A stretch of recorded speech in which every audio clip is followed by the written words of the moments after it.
Segera download Apa saja yang Quran disebut oleh Tadabbur, Al-Quran, dia meraih tafsir kebaikan. dalam genggaman Contoh, Anda. bulan Ramadan adalah bulan Al-Quran.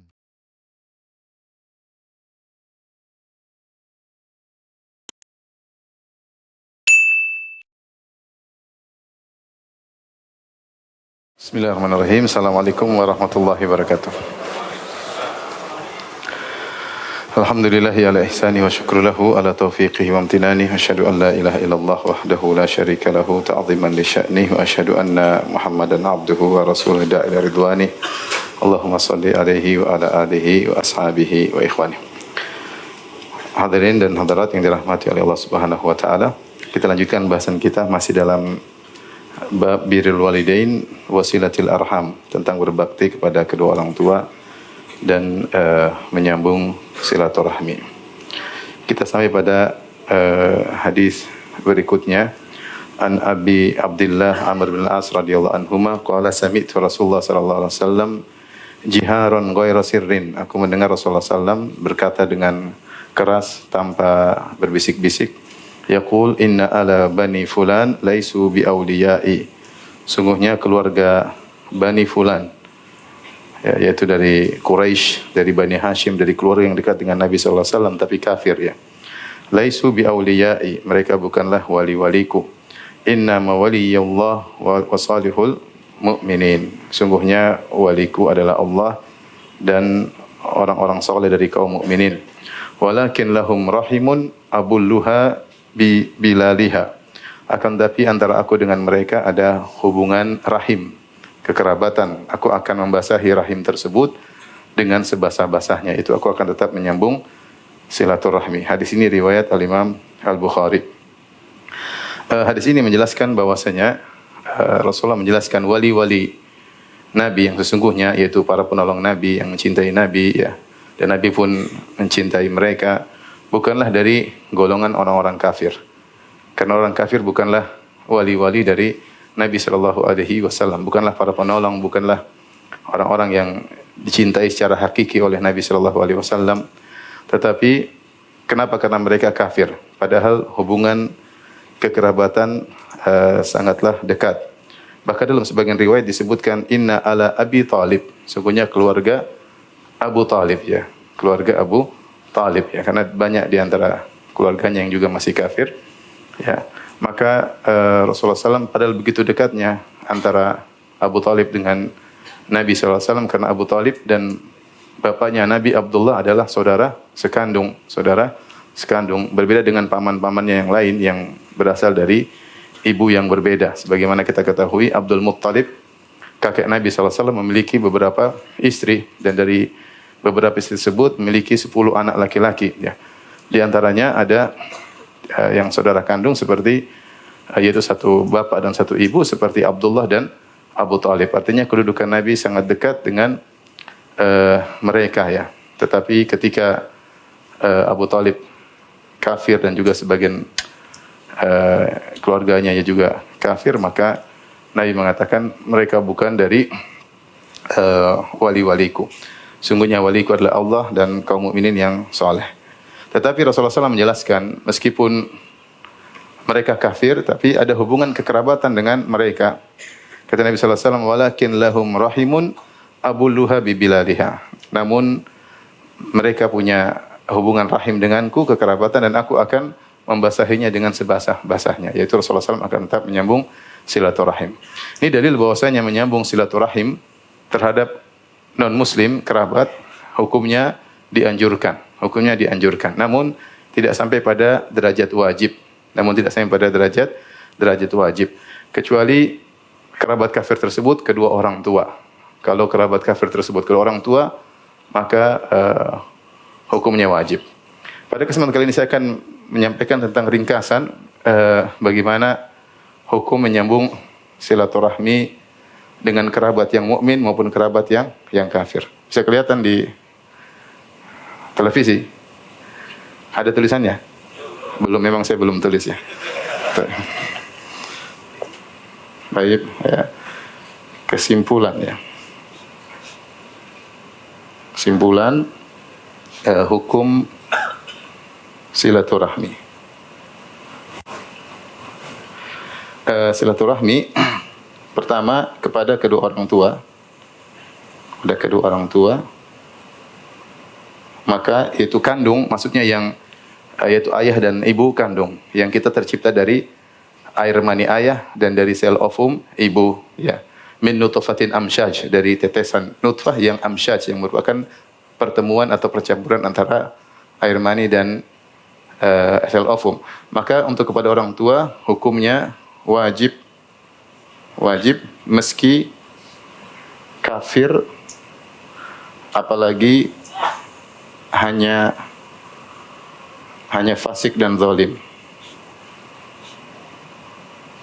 Fasik dan zalim, ya. Mereka kafir saja harus kita bakti, dan sudah kita jelaskan kemarin tentang khilaf di kalangan para ulama jika kedua orang tua kafir tersebut memerintahkan perkara yang itu haram dalam agama kita namun halal dalam agama mereka. Seperti kedua orang tua kafir minta dibelikan wine, diberikan apa? Bir. Apakah sang anak wajib untuk membelikan atau tidak? Maka ada khilaf di kalangan para ulama. Jumhur mengatakan haram, mazhab Malikiyah mengatakan boleh, bahkan wajib, dan ini sudah kita jelaskan dalil-dalilnya pada pertemuan sebelumnya. Yang kedua, yaitu kepada kerabat selain kedua orang tua. Baik, kerabat selain kedua orang tua ini ada dua model tentunya. Ada yang mukmin dan ada yang kafir. Yang muslim, ada yang kafir.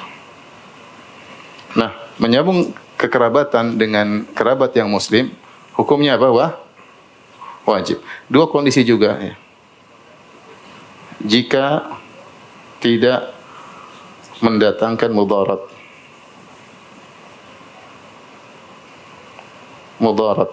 Baik mudarat agama maupun mudarat duniawi.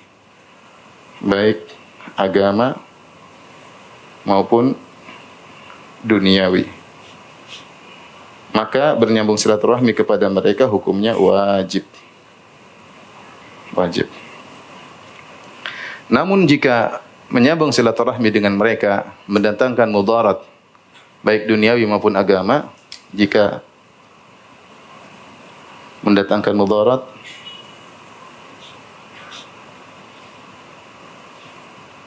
baik duniawi atau agama, maka ini hukumnya tidak wajib, bahkan bisa jadi harus dihindari, ya. Karena Rasulullah SAW bersabda, la dharar wa la dhirar. Kata Nabi SAW, la dharar wa la dhirar. Tidak boleh ada kemudaratan yang terjadi. Yani ad-dhararu yuzal. Tidak ada kemudaratan yang boleh terjadi. Maka seorang kalau ternyata dia nyambung silaturahmi dekat dengan keluarganya, ternyata dia dapat mudarat, maka sebaiknya dia tinggalkan. Dan Ibn Abdul Bar mengatakan, rubba hajrin jamilin khairun min mukhalatatin mu'ziyah. Betapa banyak sikap menghajar yang lembut, meninggalkan dengan cara lembut, lebih bermanfaat daripada bercampur interaksi tapi bikin apa? Bikin mudarat. Jadi kalau ternyata kita bersilaturahmi kemudian kita dikasih mudarat, maka tidak wajib. Namun jika kita bisa menjaga diri, bisa menjaga agama kita, dianjurkan kita tetap menyambung. Tapi tidak sampai derajat wajib, ya. Kita lanjutkan, jika mampu menjaga diri,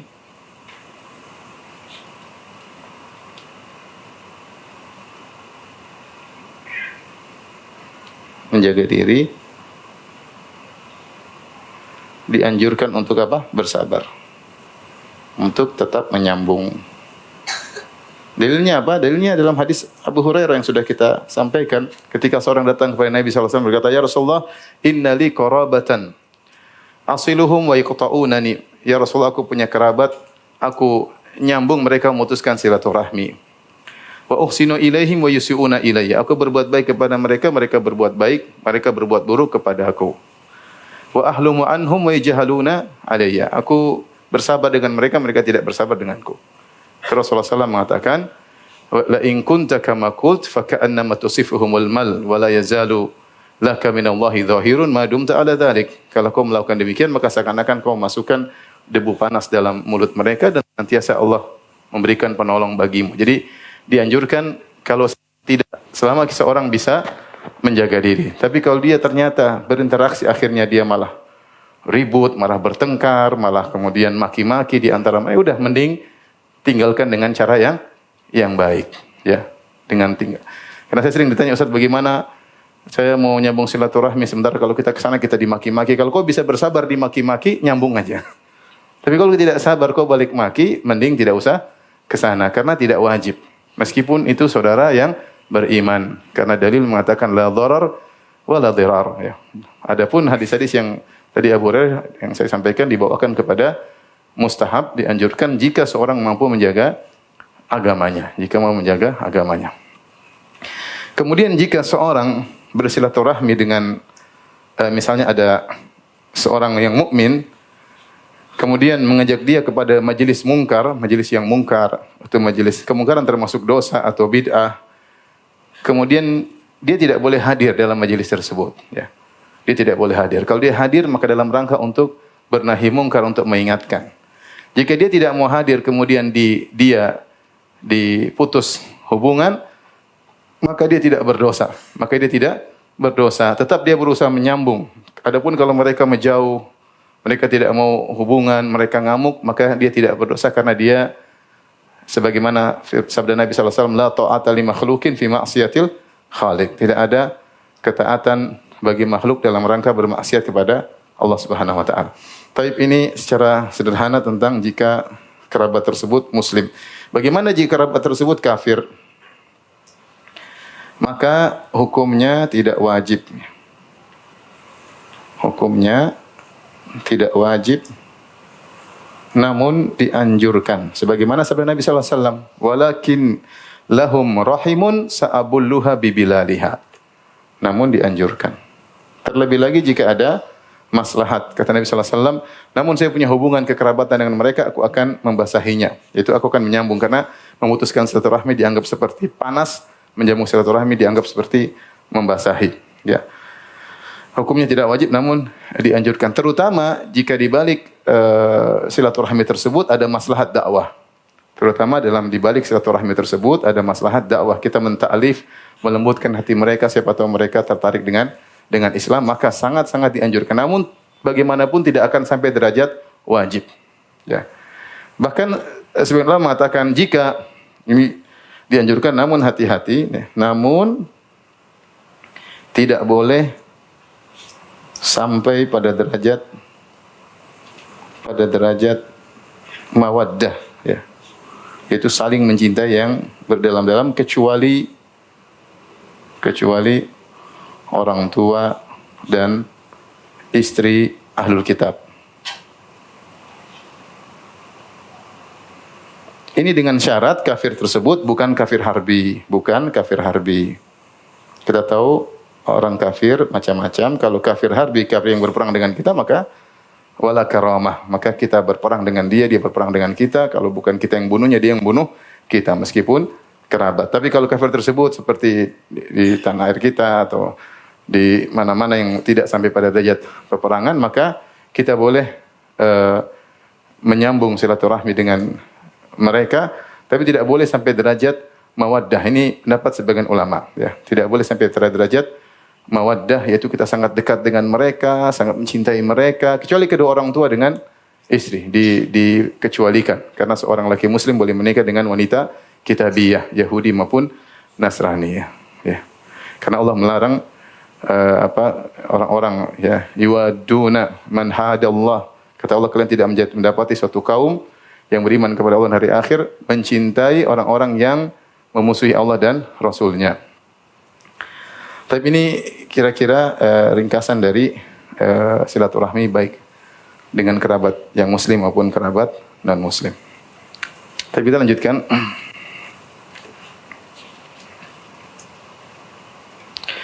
Wan Abi Ayyub Khalid bin Zaid Al-Ansari radhiyallahu anhu anna rajulan qala, ada seorang lelaki berkata, ya Rasulullah, akhbirni bi amalin yudkhilunil jannata. Ya Rasulullah, kabarkanlah kepadaku dengan suatu amalan yang memasukkan aku ke dalam surga. Wa yubaiduni minan nar, dan menjauhkan aku dari neraka jahanam. Faqala Nabi sallallahu alaihi wasallam, maka Rasulullah SAW bersabda, ta'budullaha wa la tusyriku bi syai'a. Engkau beribadah kepada Allah dan jangan berbuat syirik sama sekali kepada Allah. Wa tuqimus salat, engkau mendirikan salat. Wa tu'tiz zakata, dan engkau membayar zakat. Wa tasilur rahim, dan engkau menyambung silaturahmi. Hadis muttafaqun alaih. Hadis ini menjelaskan tentang agungnya ibadah silaturahmi. Bahwasanya sebab masuk surga tidak dibatasi dengan ibadah mahdhah antara hubungan seorang dengan Allah Subhanahu wa taala. Bahkan pintu surga juga bisa dimasuki melalui interaksi dengan sesama manusia, ya. Di antaranya dengan menyambung silaturahmi. Karena orang ini bertanya kepada Rasulullah dengan amalan yang mudah memasukkan dia dalam surga dan menjauhkan dia dari neraka jahanam. Maka Rasulullah SAW menyebutkan amalan-amalan yang hebat. Pertama, ta'budullaha wa la tusyriku bihi syai'ah. Beribadah kepada Allah dan tidak berbuat syirik sama sekali. Ini amalan yang berat.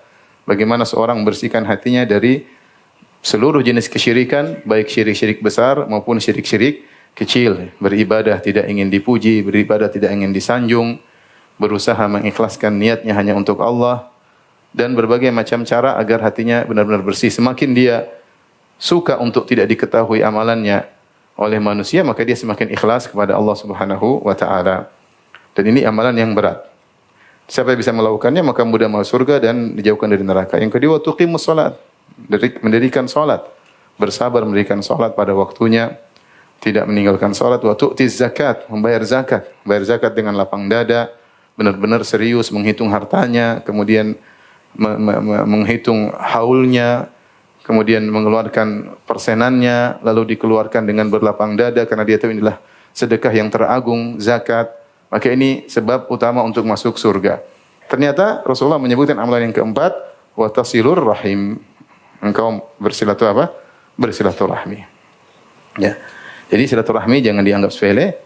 Seorang berusaha untuk menyambung silaturahmi. Dalam hadis Rasulullah SAW mengatakan, ta'allamu min adsabikum ma tasiluna bihi arhamakum. Pelajarilah nasab kalian. Yang dengan pelajari nasab tersebut kalian bisa menyambung silaturahmi. Seorang berusaha mengenal kerabat-kerabatnya. Kenapa? Dia ingin cari pahala. Dia ingin cari pahala. Paling tidak silaturahmi minimal dengan telepon, ya. Gimana kabarnya? Kemudian yang lebih tinggi lagi dengan berziarah, ya. Mendatangi rumahnya sehingga ada hubungan kasih sayang di antara mereka. Lebih tinggi lagi transfer duit, ya. Lebih tinggi lagi atau bawa hadiah, ya. Kepada cinta kasih di antara kerabat. Ini kenali. Jangan sampai terputus bertahun-tahun tidak telepon tante, bertahun-tahun tidak telepon bibi. Ini bagaimana? Sudah ngaji lama, jenggot sudah panjang, sudah sampai pusar, tapi tidak pernah telepon tante, tidak pernah telepon bibi. Kakak adik saja nggak pernah diajak makan bareng. Gimana? Kalau sama teman semangat, sana sini makan bareng, sana sini ketawa ketiwi. Sama kakak adik tidak ada hubungan kekerabatan, ya. Seperti orang Jawa, apalagi tante, bibi. Maka seorang berusaha mengenali mereka untuk menyambung apa? Silaturahmi. Karena silaturahmi di antara sebab terbesar untuk masuk surga, ya. Baik, berikutnya wa an Salman bin Amir radhiyallahu anhu. Ani Nabi sallallahu alaihi wasallam qala, dari Nabi sallallahu alaihi wasallam bersabda, "Idza aftara ahadukum falyuftir ala tamar." Jika salah seorang dari kalian buka puasa, maka hendaknya buka puasa dengan makan korma. Fa innahu barakah, karena korma itu adalah keberkahan, ya. Ahlu baitin la tamra fihi jia'un ahluhu. Atau kalau Nabi sallallahu alaihi wasallam, kalau zaman dahulu di zaman Nabi sallallahu alaihi wasallam ada suatu keluarga tidak ada korma di rumahnya, itu penghuni rumah tersebut lapar, ya. Karena di zaman Nabi korma adalah makanan pokok, ya. Fa innahu barakah. Ya, kata Rasulullah SAW, kalau berbuka puasa bukalah dengan korma. Fa illam yajid tamran, kalau dia tidak dapat korma untuk buka puasa, fal ma, maka minumlah air. Fa innahu tahur, karena air itu suci dan mensucikan. Wa qala, kemudian Nabi berkata lagi, as-sadaqatu 'alal miskini shadaqatun. Sedekah untuk orang miskin adalah sedekah, satu sedekah. Wa 'ala dzirrahim thintani, dan kalau bersedekah kepada sesama kerabat, kepada rahim yang punya hubungan kekerabatan silaturahim, shadaqatun wasilatun, dua pahala, yaitu pahala sedekah dan pahala silaturahmi. Rawahu Tirmidzi wa qala haditsun hasanun. Hadis riwayat Tirmidzi mengatakan hadis yang hasan. Ini sudah pernah kita singgung tentang skala prioritas dalam bersedekah, maka yang paling utama adalah bersedekah dengan kerabat. Semakin dekat kekerabatan, maka semakin besar pahalanya. Demikian juga tinjauan dari mungkin ada kerabat agak jauh tapi dia dalam posisi membutuhkan, maka sedekah kepada dia lebih besar pahalanya ya. Jadi banyak tinjauannya. Tapi intinya kalau bersedekah kepada kerabat lebih utama daripada bersedekah kepada orang-orang yang bukan punya hubungan kekerabatan. Namun kita seorang muslim mudah dalam bersedekah. Artinya jangan kemudian membatasi sedekah hanya untuk apa? Kerabat. Saya enggak bersedekah kecuali kepada kerabat. Enggak juga. Nabi SAW bersedekah kepada semua, kepada kerabat, kepada keluarga kerabat. Tapi kita ada prioritas. Ada prioritas. Mungkin yang kerabat kita kasih 80%, di luar kerabat 20%, dan kita bersedekah dengan semudah. Lihat orang susah depan kita kasih. Tetangga setengah mati kita bantu. Ada kerabat kita lebih besar kasihnya. Kalau enggak punya, ya puasa di rumah. Senyum, sedekah senyum kalau enggak punya apa-apa. Telepon, tanya-tanya kabar. Tapi ini semua ada prioritas karena kalau bersedekah kepada kerabat maka pahalanya dua, yaitu pahala sedekah dan pahala menyambung silaturahmi. Hadis berikutnya wa an Ibnu Umar radhiyallahu anhu, dari sahabat Ibnu Umar radhiyallahu anhu qala, Ibnu Umar berkata, kanat tahti imra'atun, saya punya istri, wa kuntu uhibbuha, dan aku mencintai istriku tersebut. Siapa yang tidak mencintai istrinya? Ada? Ada ya. Makanya cerai. Ini dia cinta sama istrinya. Wa kuntu uhibbuha, aku mencintai apa? Istriku. Wa kana Umar yakrahuha, tetapi ayahku Umar benci sama perempuan ini. Faqala li, kemudian Umar berkata, talliqha. Subhanallah, ujian berat. Kata Umar kepada anaknya Abdullah bin Umar, ceraikan istrimu. Ini bukan istri sembarangan, istri yang dia apa? Cintai. Tapi kata Umar, ceraikan istrimu. Fa abaitu, aku enggak mau. Ini cari istri kayak gini enggak gampang ya. Kemudian disuruh cerai. Aku enggak mau, kata Ibnu Umar.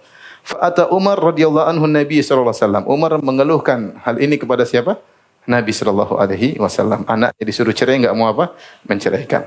Fa dzakara dzalika lahu. Lalu Umar cerita tentang kondisi Ibnu Umar yang tidak mau menceraikan istrinya kepada Nabi sallallahu alaihi wasallam. Maka Nabi berkata, faqala Nabi sallallahu alaihi wasallam, talliqha, ceraikan wahai Ibnu Umar. Akhirnya diceraikan. Dan semirip dengan ini, wa Abi Darda radhiyallahu anhu, dari Abu Darda radhiyallahu anhu, anna rajulan atahu. Ada seorang mendatanginya dan berkata, inna limra'atan wa inna ummi ta'muruni bitolaqiha.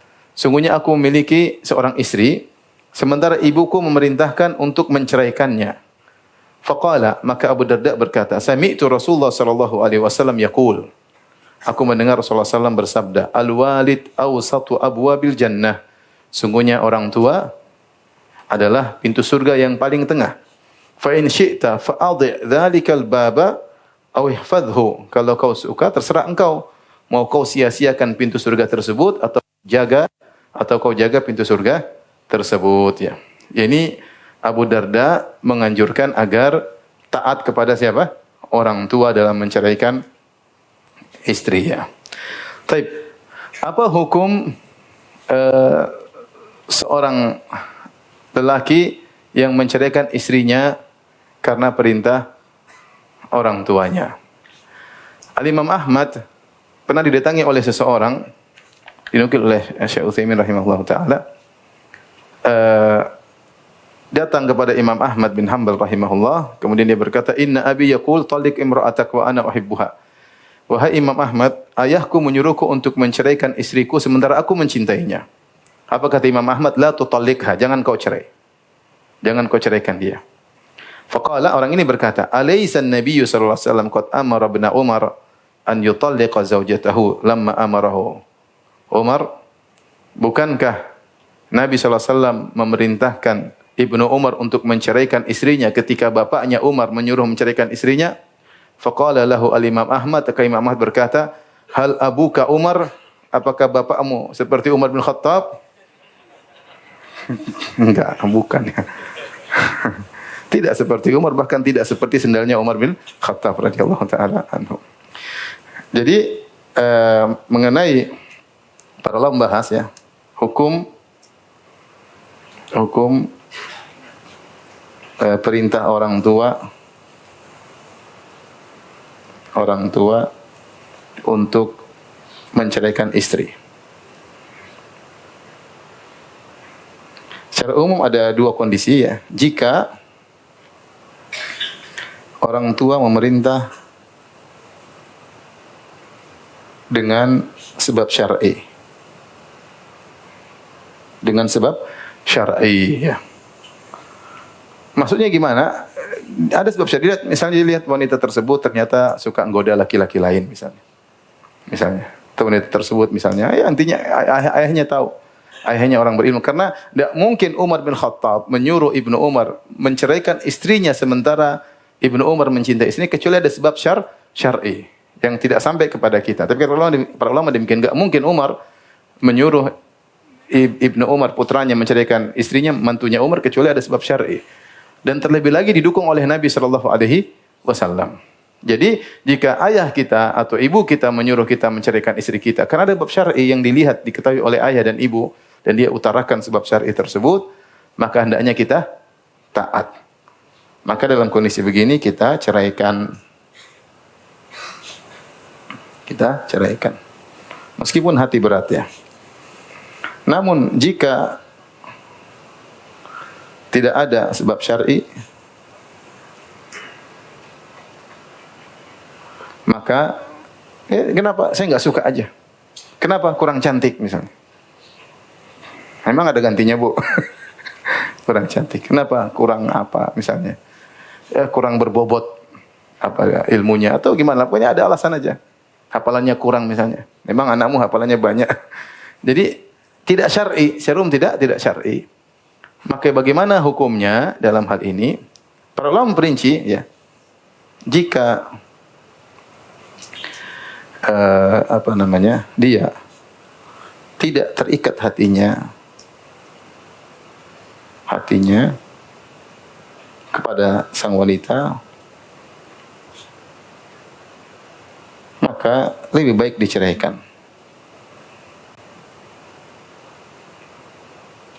Mereka menggunakan kaidah bahwasanya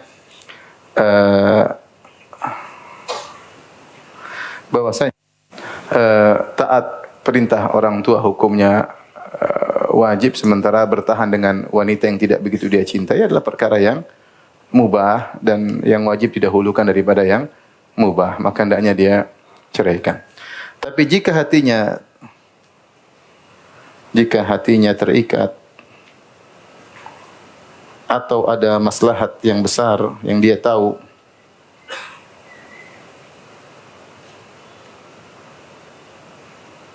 maka tidak perlu taat. Tidak perlu taat. Karena tidak ada maslahat agama dan duniawi. Dia cinta sama istrinya atau dia tahu istrinya orang soleha, wanita soleha, bisa ngurus anak, bisa menundukkan pandangannya, masalah ngapain? Tidak wajib bagi dia untuk taat kepada orang tuanya. Wala ayahnya tidak ibunya. Seandainya ibunya marah, dia tidak dianggap berdurhaka. Dia tidak dianggap apa? Durhaka. Paham? Baik, sampai sini paham?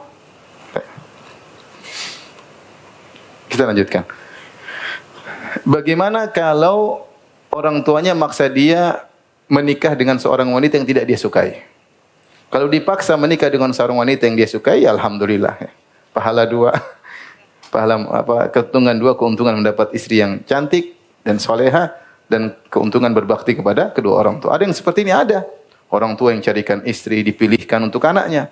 Dipilihkan yang cantik, jelita, dari keluarga yang saleh, dari bibit bobot bebeknya diperhatikan, kemudian dihadirkan di hadapan anaknya, nak silakan nikah, masya Allah, syukran mami papi. Ini tapi siapa yang begitu? Dapat keuntungan, dapat istri soleha, dapat pahala berbakti kepada kedua orang tua. Itu alhamdulillah. Tapi yang musibah kalau disuruh nikah dengan seorang wanita yang dia tidak cintai, repot. Yang milih bapaknya, yang milih ibunya suruh nikah. Dan ini saya sering ditanya juga, gimana Ustaz saya dipaksa nikah dengan seorang wanita. Saya bilang kalau kau suka, bismillah. Kalau kau nggak suka, jangan dipaksa. Dan ini dibahas oleh Ibnu Taimiyah rahimahullah. Ibnu Taimiyah mengatakan, jika seorang orang tua menyuruh anaknya untuk menikah seorang wanita yang dia tidak sukai, sementara ada wanita yang dia sukai, ya, maka dia tidak wajib untuk taat. Kata Ibnu Taimiyah rahimahullah, jangankan wanita, bahkan makanan. Misalnya di depan dia ada pisang goreng. Terus di samping kanannya ada pisang goreng, pizza. Pizza bakar. Kemudian dia suka sekali pada pizza dan dia kurang suka sama pisang goreng. Kalau orang tuanya maksud dia makan pisang goreng dan tidak makan pizza, dia tidak wajib untuk apa? Taat. Padahal itu perkara yang makruh. Kenapa? Kalau dia makan pisang goreng dan dia tidak begitu suka, dia tersiksa cuma sebentar. 5 menit pisang goreng habis. Dan dia terpaksa meninggalkan pizza yang dia sukai. Tapi kalau dia nurut sama, ini kalau dia nurut sama bapaknya makan pisang goreng, dia tersiksa 5 menit. 5 menit minum selesai. Tapi kalau menikah sama perempuan yang tidak sukai, dia menderita berapa lama? Seumur hidup. Seumur hidup. Dan tidak ada maslahat dalam pernikahan tersebut. Dan pernikahan yang tidak dilandasi dengan rasa cinta sering berujung dengan keburukan. Makanya saya sering nasihat kalau orang bertanya, Ustaz, ada wanita soleha, gimana? Saya bilang, kau suka enggak? Kalau kau enggak suka, jangan kau nekat. Biarkan untuk orang lain. Ada yang suka dia nanti. Ya. Ada yang suka dengan dia. Jangan kau nekat. Saya penting agamanya. Tapi kau enggak suka, jangan paksa. Makanya Rasulullah SAW menyuruh untuk nadhar. Apa tujuan nadhar? Agar kita tertarik. Ya. Ya, ini Rasulullah SAW mengatakan lebih mengekalkan apa? Kasih sayang di antara mereka berdua. Ya. Jadi disyariatkan nazar untuk ada ketertarikan. Tapi kalau seorang wanita tidak suka, kita maksa untuk menikah, kita akan menzaliminya. Karena kita semuanya hidup dengan apa? Terpaksa. Menciumnya dengan terpaksa, mengulai rambutnya dengan apa? Terpaksa, salah-salah kita urai, kita sendul kepalanya. Karena kita jengkel, kamu lagi. Dan saya pernah ditanya masalahnya, ketika saya keluar dari masjid, tiba-tiba ada seorang bertanya, Ustaz, saya mau bertanya sebentar, saya mau pengajian online, buru-buru. Kata dia, sebentar 5 menit, Ustaz. Oke, apa pertanyaannya? Ustaz, 2 tahun lalu saya menikah dengan seorang wanita. Saya tidak suka, Ustaz. Tapi wanita tersebut hafal inilah, hafal anulah. Dia soleha, Ustaz. Akhirnya saya pikirkan soalnya saya nikahi. Terus, saya tidak suka sama dia, Ustaz. Sampai sekarang saya tidak suka. Saya menderita setiap berhubungan dengan dia. Terus, tapi saya punya anak. Saya bilang, kau kurang ajar. Terus kamu mau tinggalkan, menyiksa perempuan. Kasih orang. Saya bilang, ya susah jawabnya gimana? Susah jawabnya. Ya kamu nggak suka, kenapa nekat? Coba dia dapat laki-laki lain yang mencintai dia, dia bahagia. Ya. Oleh karenanya kalau tidak suka jangan apa? Maksa. Meskipun orang tua yang suruh. Nikah enggak, Mak. Enggak. Kalau mamanya marah, bapaknya marah, la yu'tabar aqan. Tidak dianggap sebagai orang yang berdurhaka kepada kedua orang tuanya. Karena hak memilih istri adalah hak anak, bukan hak kedua orang tua. Orang tua hanya bisa mengarahkan, memberi anjuran, menggiring, tapi yang menentukan adalah anaknya. Apalagi pernikahan itu dibangun di atas keridhaan. Kalau tidak ridha nggak bisa. Kita jual beli aja harus ridha. Apalagi nikah menjadi teman hidup. Kemudian kita spekulasi ya. Karena sebagian orang pernah mengutarakan penyesalan kepada saya. Ketika saya mau menikah dia bilang, Firanda, teman, nadhar ya, jangan lupa nggak nadhar. Kenapa? Saya dulu nikah gara-gara lihat tulisan seorang akhwat yang luar biasa, saya tertarik, saya nikah, saya tidak nazar, akhirnya ya saya menyesal. Jadi ya nikah jangan seperti beli kucing dalam apa? Dalam karung. Beli kucing aja bermasalah, apalagi dalam karung. Jadi tidak ada hak atau tidak ada hak bagi kedua orang tua untuk memaksa anaknya untuk menikah dengan seorang. Kita harus paham akan tidak boleh kita maksa anak-anak. Jangan bilang tenanglah nanti rasa cinta muncul 2 tahun lagi. Ini 2 tahun itu lama ya. 2 tahun belum kalau tambah benci gimana ya. Akhirnya kita menzalimi putri orang. Akhirnya pernikahan berakhir dengan perceraian. Kasihan ya. Nah, kalau kita tidak nikah dia akan ada orang yang insya Allah yang suka dengan dia. Taib. Kita lanjutkan. Di sini hadis yang berikutnya Abu Darda tadi Rasulullah berkata al-walid awsatu abwabil jannah. Orang tua adalah pintu surga yang paling tengah. Disebut dengan awsat, pintu surga yang paling tengah itu yang paling mudah untuk dimasuki. Ibarat kalau kita mau surga banyak pintu, pintu ini, pintu ini. Ini yang paling tengah, yang paling mudah untuk dimasuki ya. Ini isyarat bahwasanya masuk surga paling mudah adalah dengan berbakti kepada kedua orang tua. Bahkan pada perkara yang kita cintai. Ini kan kisahnya dia cinta sama istrinya. Tapi ketika orang tuanya menyuruh dia ceraikan karena sebab syar'i, maka dia memilih keridhaan apa orang tua. Meskipun dia cinta istrinya. Dengan syarat ada sebab apa? Syar'i. Sebagaimana Umar menyuruh Ibnu Umar karena ada sebab syar'i. Maka orang tua adalah pintu surga yang paling tengah, yang paling mudah memudahkan engkau masuk surga. Terserah engkau. Mau kau sia-siakan atau mau kau jaga. Kalau kau jaga, senantiasa taat kepada orang tua pada perkara-perkara yang dibolehkan untuk ditaati. Tapi hadis berikutnya Anil Bara' bin Azib radhiyallahu anhuma anin Nabi sallallahu alaihi wasallam qala, dari Al Bara' bin Azib radhiyallahu anhuma dari Nabi sallallahu alaihi wasallam dia berkata, al khalatu bi manzilatil bahwasanya bibi adalah seperti ibu. Perhatikan sini. Ini biar tahu istilah-istilah Arab ya. Ini seseorang. Kemudian ada ayah. Kemudian ada ibu. Nah, saudara laki-laki ayah namanya am dalam bahasa Arab. Saudara laki-laki ayah namanya dalam bahasa Arab yaitu al-am. Kalau saudari ayah namanya al-ammah. Al-ammatu. Ammah itu saudari, kalau kita tante lah. Tante itu saudari ayah. Ayah punya adik perempuan, punya kakak perempuan, itu namanya apa? Ammah. Ibu, saudara laki-laki ibu, saudara ibu namanya khal, al-khal. Kemudian saudari ibu namanya apa? Al-khalah. Bibi kalau gampangannya ya. Makanya sebagian saudara-saudara kita yang keturunan Yaman, yang kakek-kakek mereka datang langsung dari Yaman kemudian menetap di tanah air, kemudian menikah ya, berinteraksi dan berbaur dengan penduduk asli Indonesia, maka mereka menyebut orang-orang selain Arab disebut dengan akhwal. Apa namanya? Akhwal. Kenapa? Karena kakek-kakek mereka nikah dengan wanita penduduk apa?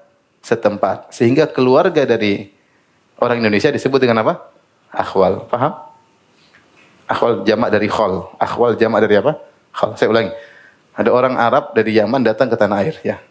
Setelah itu dia menikah dengan wanita Indonesia. Dan mereka kebanyakan datang sendirian. Tidak bawa apa? Istri. Mereka datang karena mereka merantau dari tempat yang jauh dan mereka menikah dengan wanita-wanita Indonesia. Maka punya anak. Anaknya ini tidak punya tidak punya ammah, paham? Karena atau mungkin punya tapi tidak punya apa? Ammah. Ya. Karena bapaknya datang sini. Tapi dari sisi ibunya Indonesia, maka saudara-saudari ibunya namanya apa? Akhwal. Maka ada istilah yang tersebar di antara teman-teman yang Arab, mereka bilang ini akhwal. Akhwal maksud saudara. Itu perkataan penghormatan. Bahwasanya kita Arab, tapi teman-teman kita ini apa? Akhwal. Karena mereka saudara-saudara dari ibu kita, dari nenek-nenek kita dulu. Paham? Baik. Rasulullah SAW mengatakan al-khala bimanzilatil Ini al-khala. Ini al-khala. Kata Nabi SAW. Kita bilang aja bibi ya. Al-khala ini kita bilang bibi misalnya. Kalau ini tante. Ini apa? Tante. Bibi seperti ibu. Kata Nabi SAW. Al-khala bimanzilatil Bibi seperti ibu. Artinya berbakti kepada bibi luar biasa pahalanya. Meskipun hadis ini datang dalam konteks khusus. Bagaimana dijelaskan oleh Ibnu Hajar dalam Fathul Bari. Bahwasanya ini fi hukmil khas. Jadi ceritanya begini. Rasulullah SAW ketika bersama para sahabat ingin melaksanakan umrah pada tahun 6 Hijriah. Kemudian mereka dihalangi. Rasulullah bersama 1.400 sahabat. Mereka ingin berumrah. Kemudian dihalangi orang kafir Quraisy. Sehingga terjadilah perjanjian Al-Hudaybiyah. Sehingga harus pulang. Dan dalam isi perjanjian Hudaybiyah tersebut, tahun depan boleh umrah. Tahun depan, tapi bukan tahun 6 Hijriah, tahun 7 Hijriah. Akhirnya Rasulullah SAW pulang bersama para sahabat. Tahun berikutnya, tahun 7 Hijriah, bulan Dzulqa'dah, maka Rasulullah SAW para sahabat berumrah, disebut dengan umratul qadha atau umratul qadiyah. Maka berangkatlah Nabi berumrah. Setelah 3 hari Nabi tinggal di kota Mekah, tatkala Rasulullah SAW ingin meninggalkan kota Mekah, balik kota Madinah, tabi'athu ibnatu Hamzah, maka putri Hamzah. Hamzah siapa? Hamzah bin Abdul Muttalib, siapanya Nabi? Ammun Nabi, pamannya Nabi, dari saudara bapaknya Nabi. Karena bapaknya Nabi dan Hamzah bapaknya sama, yaitu Abdul Muttalib, cuma beda ibu. Paham? Beda ibu. Artinya ibunya Hamzah bukan ibunya Abdullah. Yang ibunya sama adalah Abdullah dan Abu Talib. Paham? Intinya Hamzah punya putri, kemudian manggil Nabi SAW. Maka ketika keluarlah putri Hamzah, Hamzah sudah meninggal dunia dalam perang Uhud. Ya. Maka dia perlu dipelihara karena bapaknya enggak ada. Ya. Kemudian datanglah Ali bin Abi Thalib menyambut. Terus dia mengatakan ibnatu ammi. Ini wanita ini anak perempuan ini adalah putri pamanku. Ya kan, karena Ali, Hamzah juga pamannya Ali kan, ya. Ya enggak? Abu Thalib punya anak siapa? Ali. Abdullah punya anak siapa? Muhammad. Hamzah punya anak ya tadi. Oleh karenanya Ali mengatakan ini anak putrinya pamanku, karena Hamzah juga pamannya siapa? Ali bin Abi Thalib. Kemudian Ali berkata, wa zaujati ibnatun Nabi, dan istriku adalah putri Nabi, yaitu Fatimah radhiyallahu taala anha. Maka aku ingin mengayominya. Ali ingin mengayomi putri Hamzah tersebut. Maka datanglah Ja'far bin Abi Thalib radhiyallahu taala anhu protes. Dia mengatakan, saya lebih berhak. Kenapa Ja'far bin Abi Thalib? Karena putri ini putri pamanku. Ya kan, karena Ja'far dan Ali sama-sama bin Abi Thalib. Berarti putrinya Hamzah juga putri pamanku. Dan ingat, istriku adalah kholatuha. Istriku adalah bibinya perempuan ini. Karena Hamzah punya istri namanya Salma bintu Umais. Ja'far punya istri namanya Asma bintu Umais. Salma, istrinya Hamzah, bersaudara dengan Asma, istrinya siapa? Ja'far. Bingung ya teman? Segini-gini dari tadi yang aduh, susah. Terus ya. Ini ada Abdullah. Ya. Abdullah. Anaknya siapa? Nabi SAW. Ar-Rasul SAW. Kemudian ada Abu Talib. Abu Talib punya anak, diantaranya ada Aqil, ada Talib. Tapi Talib kafir. Ada Aqil, ada Ja'far. Di antaranya ada Ali, ada siapa? Ja'far. Ya. Kemudian ada Hamzah. Hamzah, putrinya. Baik. Apa hubungan putrinya Hamzah dengan Ali? Ya. Sepupu kan? Sepupu. Artinya putrinya ini adalah putri pamannya. Sama. Antara ini dengan Ja'far juga apa? Sepupu. Ali punya kedekatan dengan putrinya. Istri Ali adalah putri Nabi. Faham? Istri Abi adalah putri Nabi SAW. Ja'far bilang, istriku adalah bibinya ini. Istri Ja'far, bibi, kholahnya putri Hamzah. Kenapa? Istri Ja'far namanya adalah Asma binti Umais. Asma binti Umais. Istrinya Hamzah namanya Salma binti siapa? Umais. Berarti Salma dan Asma bersaudara, paham? Berarti Asma ini bibinya ini, paham? Bibinya. Kholahnya, bibinya. Paham sampai sini? Kemudian datanglah Zaid bin Harithah protes. Kata Zaid bin Harithah, saya yang lebih utama ngerawat putrinya Hamzah. Kenapa? Karena aku adalah akhu Hamzah. Aku adalah saudaranya Hamzah. Saudara bagaimana? Karena sebelum Nabi SAW berhijrah dari Mekah menuju Madinah, Nabi sempat mempersaudarakan beberapa sahabat. Di antaranya Nabi mempersaudarakan Zaid bin Harithah dengan Hamzah bin Abdul Muttalib dipersilakan oleh Nabi SAW sehingga mereka punya kedekatan secara khusus. Secara umum semua muhajirin bersaudara. Tapi ketika Nabi mengatakan kamu dengan ini sehingga ada relasi yang lebih spesifik antara Zaid bin Harithah dengan siapa? Hamzah bin Abdul Muttalib. Maka Zaid mengatakan itu kan anak saudaraku. Saya lebih utama untuk ngurus siapa? Putri saudaraku. Maka irtafa'at aswatum. Mereka angkat suara rebut-rebutan. Saya. Subhanallah, semangat untuk ngurusi anak orang. Sampai Ali mengatakan kepada Fatimah, ihmiliha. Ayo gendong dia. Akhirnya Rasulullah SAW bilang, kemarilah, aqdi bainahum, aku yang akan menghukum di antara kalian. Masing-masing menyebutkan dalilnya. Kata Ali, ini adalah putri pamanku dan istriku adalah putri Nabi. Ja'far mengatakan, ini adalah putri pamanku dan istriku adalah bibinya.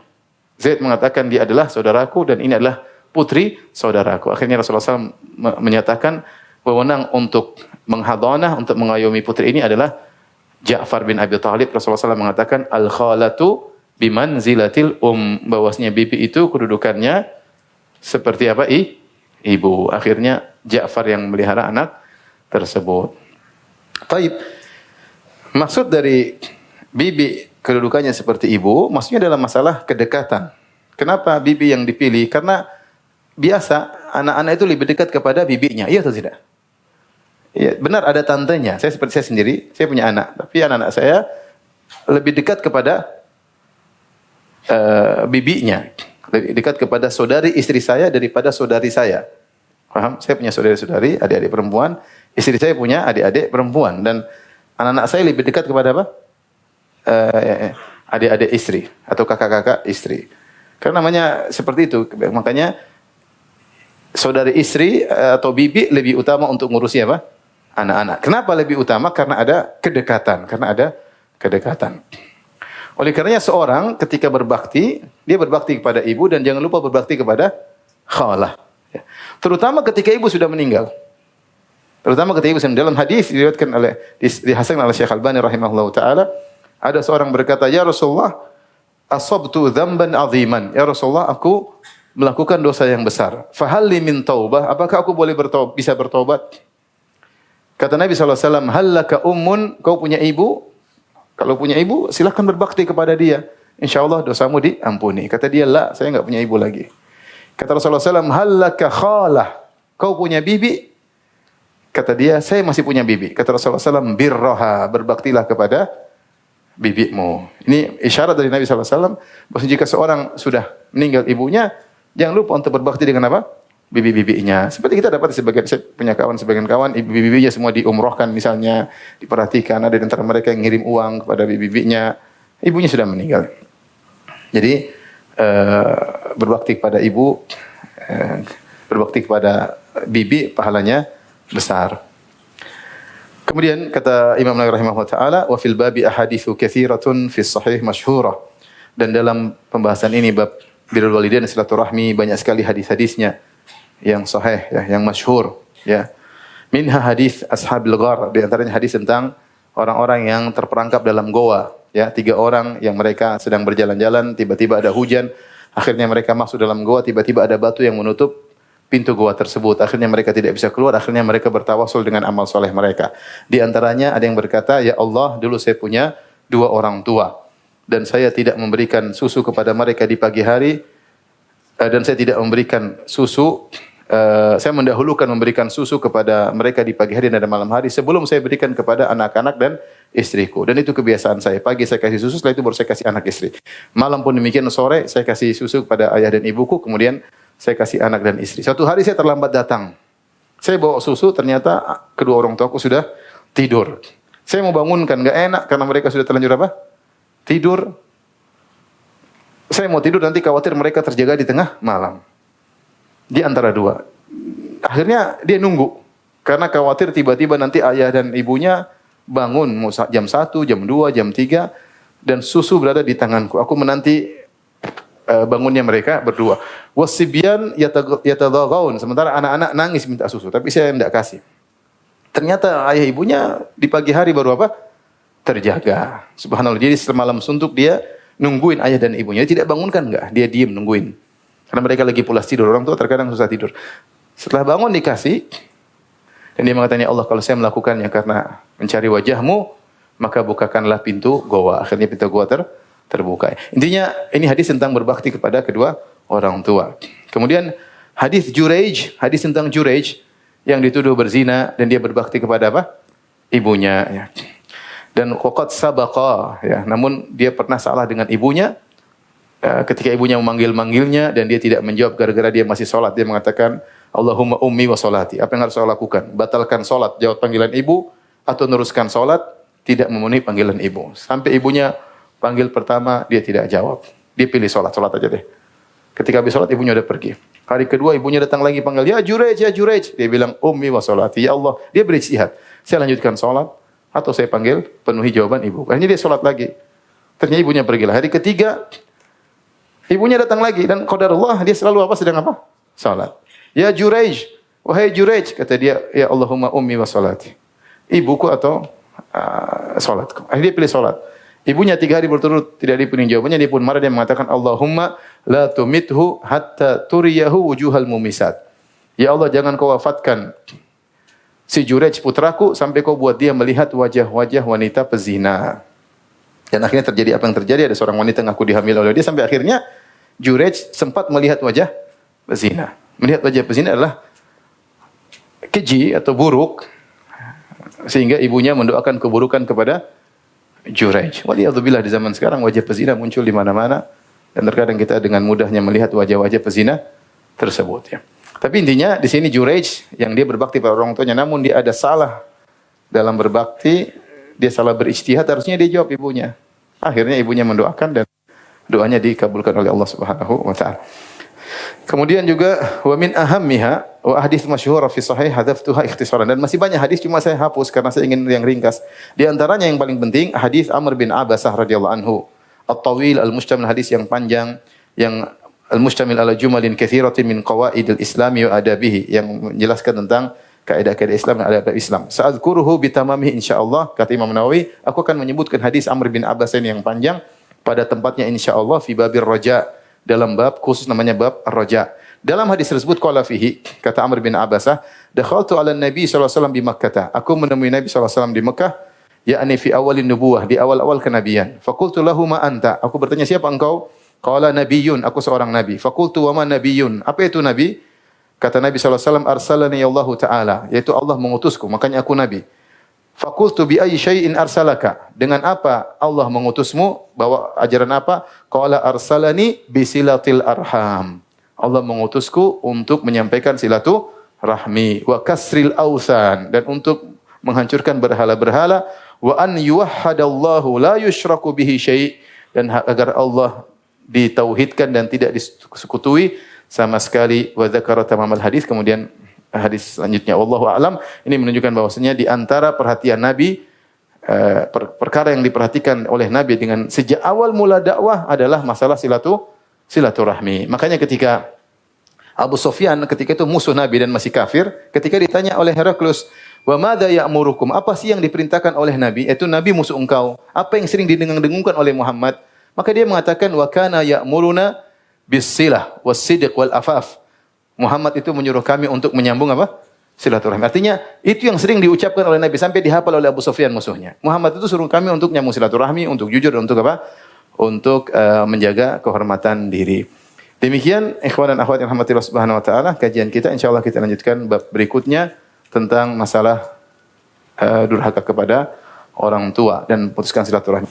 Tapi demikian saja apa yang saya sampaikan. Subhanakallah bihamdik asyhadu an la ilaha illa anta astaghfiruka wa atubu ilaik. Assalamualaikum warahmatullahi wabarakatuh.